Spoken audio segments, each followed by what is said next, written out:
2 ദിവസമായി കുമളിയിൽ നടന്നുവന്ന INTUC സംസ്ഥാന camp സമാപിച്ചു. സംസ്ഥാന സമ്മേളനം INTUC സംസ്ഥാന പ്രസിഡന്റ് ആർ ചന്ദ്രശേഖരൻ ഉദ്ഘാടനം ചെയ്തു. ഈ 3 പരിശീലന പ്രക്രിയയ്ക്ക് ശേഷം അന്താരാഷ്ട്ര തൊഴിലാളി ദിനമായ മെയ് 1-ന് 2025 മെയ് 1-ന് സംസ്ഥാനത്ത് ഏറ്റവും വലിയ ഒരു കേന്ദ്രം കണക്കിലെടുത്ത് 14 ജില്ലകളിൽ നിന്നുള്ള സമ്പൂർണ്ണമായ കേരള സംസ്ഥാന INTUCയുടെ കർമ്മസേനാ സംഗമം നടത്തുന്നതിന് തീരുമാനിച്ചു.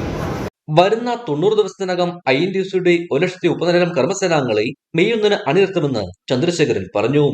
ക്യാമ്പിൽ ഗൗരവപരമായ വിവിധ പ്രമേയങ്ങളാണ് അവതരിപ്പിച്ചത്. ഇതിനു പുറമെ വിവിധ വിഷയങ്ങളെ ആസ്പദമാക്കിയുള്ള ക്ലാസുകളും ക്യാമ്പിൽ സംഘടിപ്പിച്ചു.